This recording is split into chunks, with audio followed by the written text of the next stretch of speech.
అందరికీ నమస్తే. Welcome to TR TV. నేను మీ తిరుపతి. తెలంగాణ మాజీ ముఖ్యమంత్రి బీఆర్ఎస్ పార్టీ అధినేత కల్వకుంట్ల చంద్రశేఖరరావు గారి ఎర్రబల్లి ఫామ్ హౌస్కి BRS party working president KTR, BRS party కీలక నేత హరీష్ రావు, అలాగే మాజీ మంత్రి నిరంజన్ రెడ్డి పోయేటటువంటి కార్యక్రమం చేసినారు. దాదాపు 2-3 గంటల సేపు సమావేశమైనారు. కేసీఆర్తో మాట్లాడేటటువంటి కార్యక్రమం చేసినారు. సో కేసీఆర్ కొన్ని ప్రాజెక్టుల పైన మాట్లాడేటటువంటి కార్యక్రమం చేసిందట. సో నీళ్లకు సంబంధించినటువంటి అంశంలో కేటీఆర్తో హరీష్ రావుతో డిస్కస్ చేసిందట. ఇప్పుడు తెలంగాణ రాష్ట్ర ముఖ్యమంత్రి రేవంత్ రెడ్డి త్వరలో అసెంబ్లీ సమావేశాలు పెట్టబోతున్నాడు. ఆ అసెంబ్లీ సమావేశాల్లో ఏ అంశాలను లేవనెత్తాలి, ఏ అంశాల గురించి మాట్లాడాలి, కాంగ్రెస్ ప్రభుత్వాన్ని ఎట్లా కడిగి పారేయాలి, కాంగ్రెస్ ప్రభుత్వానికి సంబంధించినటువంటి బాగోతాలు జనాలకు ఎట్లా చెప్పాలి, అసెంబ్లీలో కాంగ్రెస్ ప్రభుత్వం గురించి ఏం మాట్లాడాలనేటటువంటి అంశం పైన కూడా కొంత డిస్కషన్ నడిచిందనేది వినబడినటువంటి వ్యవహారం. మరి హరీష్ రావు కేసీఆర్తో ఏమని చెప్పినారు, కేసీఆర్ ఏమని మాట్లాడింది అనేది కూడా కొంత డెప్త్గా నేను మీకు చెప్పేటటువంటి కార్యక్రమం చేస్తా. అంతకంటే ముందు ఫస్ట్ టైం మన ఛానల్ చూస్తున్నటువంటి వాళ్ళు దయచేసి సబ్స్క్రైబ్ చేయండి, షేర్ చేయండి, లైక్ చేయండి. రకరకాలుగా రిపోర్ట్లు కొడతా ఉన్నారు. మీరు లైక్ కొట్టడం వల్ల ఆ రిపోర్ట్లను అరికట్టే వాళ్ళు అవుతాం. రైట్గా టాపిక్లోకి పోతే, ఇటు హరీష్ రావు, కేటీఆర్, నిరంజన్ రెడ్డి ముగ్గురు పోయిర్రు. తర్వాత బీఆర్ఎస్ పార్టీకి సంబంధించినటువంటి మాజీ మంత్రులు కొంతమంది వీళ్ళతో యాడ్ అయినారట. వీళ్ళందరూ కూడా కేసీఆర్ దగ్గర పోయారు. కేసీఆర్ ముందు కూర్చున్నారు. కేసీఆర్ వాళ్ళతో డిస్కస్ చేసినాక దాదాపు 3 గంటల సేపు సమావేశం నడిచింది అనేది కొంత వినబడినటువంటి వార్త. మరి ఏం జరిగింది అంటే, ఫస్ట్ నీటిపారుదల గురించి మాట్లాడిరట. అంటే ఏదైతే ప్రాజెక్టులకు సంబంధించినటువంటి వ్యవహారంలో రేవంత్ రెడ్డి కొన్ని మార్పులు చేసిండు, ఆ మార్పులను తప్పుపడుతూ కేసీఆర్ మాట్లాడేటటువంటి కార్యక్రమం చేసిండు. తర్వాత సర్పంచ్ ఎన్నికలకు సంబంధించినటువంటి అంశంలో సర్పంచ్ ఎలక్షన్స్లో ఎక్కడ తప్పు జరిగింది, కాంగ్రెస్ ప్రభుత్వం ఎట్లా సర్పంచ్ ఎలక్షన్లో జనాలను బెదిరించారు, కాంగ్రెస్ ప్రభుత్వం సర్పంచ్ ఎలక్షన్లో ఎట్లా దొంగ ఓట్లు వేయించినారు, అసలు సర్పంచ్ ఎలా కొనసాగింది అనేది మొత్తం హరీష్ రావు, కేసీఆర్తో చెప్పేటటువంటి కార్యక్రమం చేసిరట. తర్వాత కేసీఆర్ కూడా కొంత తెలుసుకునేటటువంటి కార్యక్రమం చేసిందట. సర్పంచ్ ఎలక్షన్స్ గురించి కొంత బ్రీఫ్గా మాట్లాడుకున్నారట. ఇక సర్పంచ్ ఎలక్షన్స్ ఎట్లనో అట్లా అయిపోయినాయి. కేసీఆర్ కూడా చెప్పినట్ట కేటీఆర్ హరీష్ రావు వాళ్ళతో. ఇక కేసీఆర్ ఏమని ఉంటాడు మ్యాక్సిమం అంటే, ఎక్కడైతే అవమానపడ్డామో అక్కడే గెలిచినాము, అక్కడే సక్సెస్ అయినాము. అసలు ఎమ్మెల్యే సీట్లు మొత్తమే రూరల్ ప్రాంతంలో రాలే, అలాంటి రూరల్ ప్రాంతంలో మనకు 4000 సీట్లు వచ్చినాయి. ఇక మనం కొంత సక్సెస్ అయినట్టే, ఇబ్బంది లేదని చెప్పి కేసీఆర్ చెప్పి ఉండొచ్చు. తర్వాత కేటీఆర్తో హరీష్ రావుతో రాబోతున్నటువంటి MPTC, ZPTC, municipal election, corporation election గురించి చెప్పిండట. సర్పంచ్ ఎలక్షన్ ఎట్లనో అట్లా బయటపడ్డాం, రాబోతున్నటువంటి ఎన్నికలలో ప్రధాన ఫోకస్ పెట్టండి, ఆ ఎలక్షన్ మనకి చాలా కీలకం, అవసరం అనుకుంటే కాంగ్రెస్ కంటే ఎక్కువ సీట్లు మనకే రావాలి, అట్లా ఫైట్ చేయండి, ఆ టార్గెట్ పెట్టుకొని పనిచేయండి అని చెప్పి కేసీఆర్ హరీష్ రావు కేటీఆర్తో చెప్పిండి అనేది కూడా కొంత వినబడినటువంటి వార్త. తర్వాత 10 మంది ఎమ్మెల్యేలకు సంబంధించినటువంటి వ్యవహారంలో కూడా మాట్లాడినట. ఇప్పుడు నిన్న తెలంగాణ రాష్ట్ర ముఖ్యమంత్రి రేవంత్ రెడ్డి ప్రెస్ మీట్ పెట్టి ఆ 10 మంది ఎమ్మెల్యేలు ఇంకా బీఆర్ఎస్ పార్టీలోనే ఉన్నారు, బీఆర్ఎస్ పార్టీలోనే కంటిన్యూ అవుతున్నారని చెప్పి రేవంత్ మాట్లాడే కార్యక్రమం చేసిండు. తర్వాత ఎమ్మెల్యేలు కూడా మేము బీఆర్ఎస్లోనే ఉన్నాం, మాకు వస్తున్నటువంటి జీతంలోకి వెళ్ళి 5-6 వేల రూపాయలు బీఆర్ఎస్ పార్టీకి ఫండింగ్ పోతున్నదని చెప్పి ఎమ్మెల్యేలు కూడా వాళ్ళు బుద్ధి లేకుండా మాట్లాడే కార్యక్రమం చేస్తున్నారు. ఇవన్నీ అంశాలను దృష్టిలో పెట్టుకున్నటువంటి కేసీఆర్ ఆల్రెడీ 5 మంది ఎమ్మెల్యేల గురించి వచ్చినటువంటి ఏదైతే స్పీకర్ సార్ ఇచ్చినటువంటి సంచలన డిసిషన్ అందరూ చూసిర్రు. ఆ డిసిషన్ వచ్చిన తర్వాత కేసీఆర్ బీఆర్ఎస్ వాళ్ళకి ఇన్స్ట్రక్షన్స్ ఇచ్చినట్టు ఏమని, అప్పట్లో కాంగ్రెస్ వాళ్ళు కండువాలు కప్పినటువంటి ఫోటోలు ఉన్నాయి. కాంగ్రెస్ పార్టీ లీడర్లు కొంతమంది రేవంత్ రెడ్డి దగ్గర తీసుకొచ్చి రేవంత్ రెడ్డి ఈ పార్టీ మారినటువంటి ఎమ్మెల్యేలకు స్వయంగా ఆయనే కండువాలు కప్పిండు, ఆ ఫోటోలు సోషల్ మీడియాలో పెట్టండి. తర్వాత ఈ ఎమ్మెల్యేలు మాట్లాడినటువంటి మాటలు ఉన్నాయి కదా, మేము కాంగ్రెస్లోకి వచ్చినాం, రేవంత్ రెడ్డి ఆదేశాల మేరకే వచ్చినాం, రేవంత్ రెడ్డి పైన ప్రేమతోటి వచ్చినాం, కాంగ్రెస్లో ఫ్రీడమ్ ఉంటుందని వచ్చినాం, కాంగ్రెస్ తోటి అవుతుందని వచ్చినాం, బీఆర్ఎస్ అంతా ఘోరంగా ఉంది పరిస్థితి, అందుకే కాంగ్రెస్లోకి వచ్చినాం, రకరకాలుగా ఎమ్మెల్యేలు మాట్లాడారు కదా. ఎమ్మెల్యేలు మాట్లాడినటువంటి మాటలు కూడా సోషల్ మీడియాలో పెట్టమని చెప్పి కేసీఆరే చెప్పిండట. ఎవరికి? BRS party లీడర్లకు.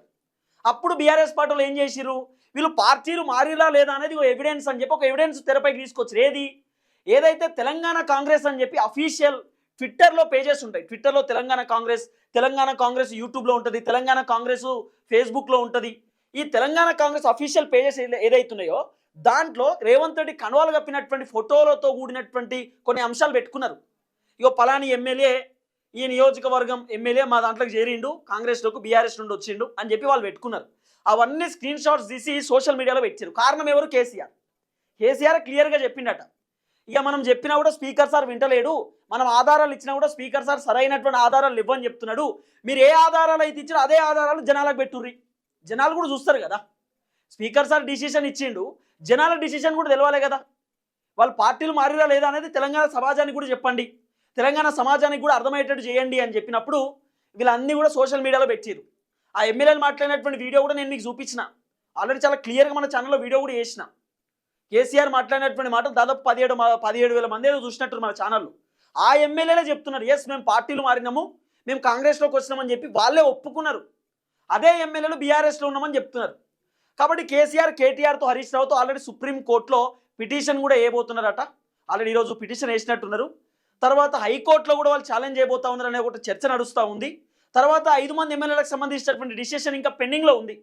ఆ డిసిషన్ వచ్చిన తర్వాత లీగల్గా ఫైట్ చేద్దాం అనేటటువంటి ఆలోచనతో కేసీఆర్ ఉన్నాడు. ఇవన్నీ అంశాలు ఒక ఎత్తు అయితే 21వ తారీఖు కేసీఆర్ ఏం మాట్లాడాలి, 21వ తారీఖు తెలంగాణ భవన్లో బీఆర్ఎస్ పార్టీ శ్రేణులకు ఏం చెప్పాలి, ఇవన్నీ అంశాలు కేసీఆర్ డిస్కస్ చేసిండట. ఏం చెప్దాం, ఏం మాట్లాడదాం, కార్యకర్తలకు ఏం చెప్దాం, నాయకులకు ఏం చెప్దాం, ఏం చెప్తే బాగుంటుంది అని చెప్పి కేసీఆర్ కొంత తెలుసుకున్నాడట. గ్రౌండ్ రియాలిటీ కూడా తెలుసుకున్నాడట.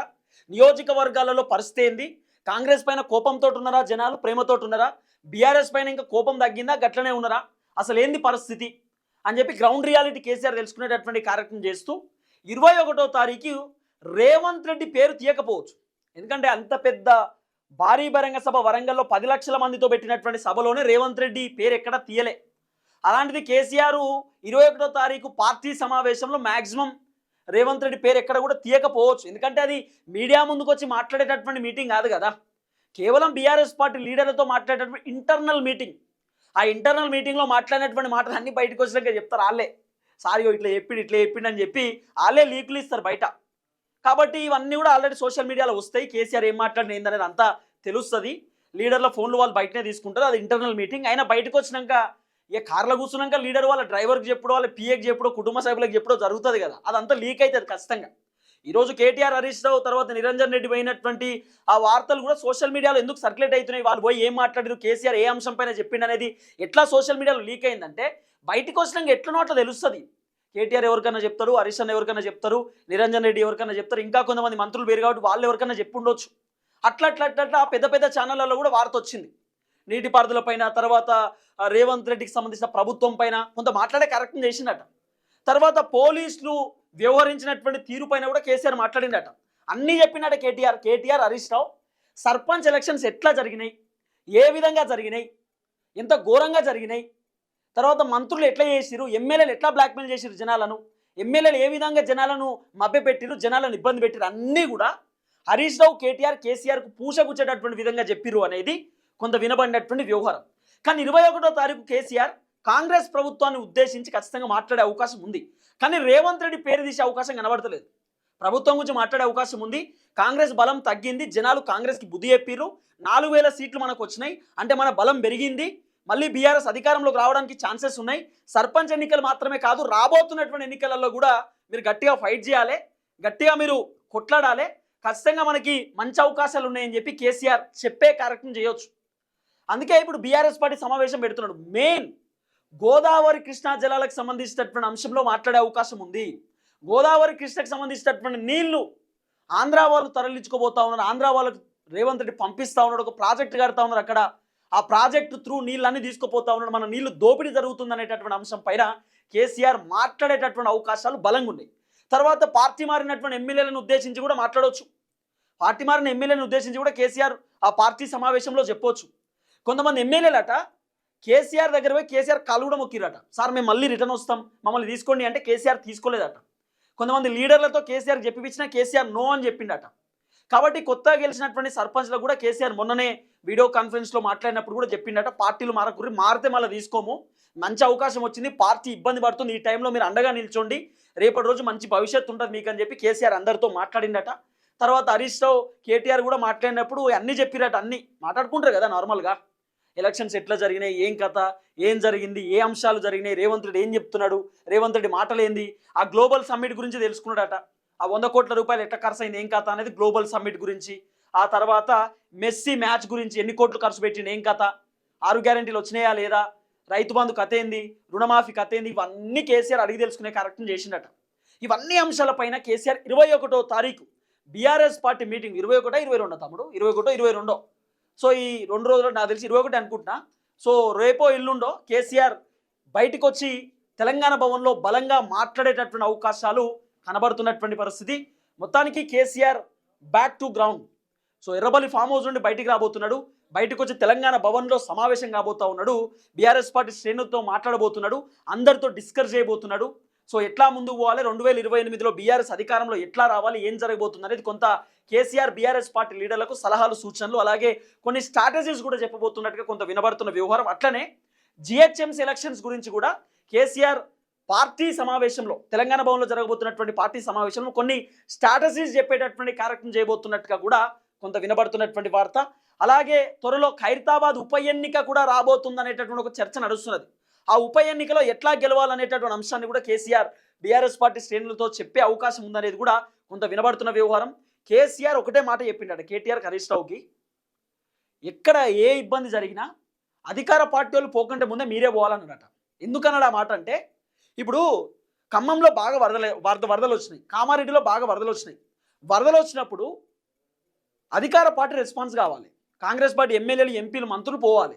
కానీ ఈ కాంగ్రెస్ పార్టీల కంటే ముందు బీఆర్ఎస్ పార్టీలు వేయరు. అప్పుడు జనాలు ఏమనుకుంటారు, అధికార పార్టీలోకి ఎంత ఘోరం చూడు, మేము ఓట్లేసి గెలిపిస్తే ఎమ్మెల్యేలు అయ్యారు, ఎంపీలు అయ్యారు, మంత్రులు అయ్యారు, ఒక్కడు కూడా మా దగ్గరికి రాలే, మేము ఓడగొట్టినటువంటి మంత్రులు అంటే ఓడగొట్టినటువంటి వాళ్ళు మా దగ్గరికి వస్తున్నారు, అరే మంచో చెడో ఓడగొట్టినాం వీళ్ళను, పాపం వీళ్ళే ఉంటే బాగుండు, వీళ్ళుంటే మనకు అద్భుతంగా ఉంటుండే, అనవసరంగా ఓడిపోయినాం అనేటటువంటి ఒక సానుభూతి కూడా క్రియేట్ అవుతుంది కదా. అవన్నీ కేసీఆర్ తెలుసు. ఆ స్ట్రాటజీస్ ఆ పొలిటికల్ కథ అంతా కూడా కేసీఆర్ దగ్గర ఉంటుంది. అందుకే ఎక్కడ ఏది జరిగినా ఫస్ట్ మీరే పోవాలని చెప్పినట్టు. అందుకే హైదరాబాద్ని పిలిపించి కేటీఆర్ మాట్లాడడం, తర్వాతగా రకరకాలుగా సర్పంచ్ ఎలక్షన్కి సంబంధించిన వ్యవహారంలో కేటీఆర్ మాట్లాడడం, ఎవరెవరు ఇబ్బంది పడ్డారో వాళ్ళని పిలిపించుకోవడం, ఇవన్నీ కూడా ఒక్కొక్కటి జరిగినాయి. సో చూద్దాం ఏం జరగబోతుందో. ఇది ఎర్రబల్లి ఫామ్ హౌస్కి సంబంధించినటువంటి వ్యవహారం. సో త్వరలో కేసీఆర్ రేపో ఎల్లుండి బయటికి రాబోతా ఉన్నాడు. బీఆర్ఎస్ పార్టీ ఆఫీస్లో సమావేశం జరగబోతా ఉంది. మరి ఆ సమావేశంలో రేవంత్ రెడ్డి పేరేమన్నా తీస్తాడా, రేవంత్ రెడ్డి గురించి ఏమన్నా చెప్తాడా అనేది పెద్ద క్వశ్చన్ మార్క్ లెక్క కనబడతా ఉంది. కానీ ఇప్పటికే రేవంత్ అన్నకు టెన్షన్ అవుతుంది, ఏం చెప్తాడు కేసీఆర్, ఏం మాట్లాడతాడు. ఆల్రెడీ బీఆర్ఎస్ పార్టీకి 4000 సీట్లు వచ్చినాయి, ఇప్పుడు మళ్ళా బయటకు వస్తున్నాడు, ఇప్పుడు మళ్ళీ ఇంకో పెంట పెడతాడా. ఇప్పుడు జెడ్పీటీసీ ఎంపీటీసీ పార్టీ గుర్తులపైన జరిగేటటువంటి ఎన్నికలు ఉన్నాయి, మున్సిపల్ ఎన్నికలు ఉన్నాయి, జిహెచ్ఎంసీ ఎలక్షన్స్ ఉన్నాయి. మరి ఎట్లా చేద్దాం, ఏం చేద్దాం అనే ఆలోచనతో రేవంత్ అన్న కూడా ఉన్నాడు. చూద్దాం ఏం జరగబోతుందో. ఇది కీలకమైనటువంటి అంశం. అందరికీ నమస్తే, థ్యాంక్ యూ సో మచ్. జై తెలంగాణ.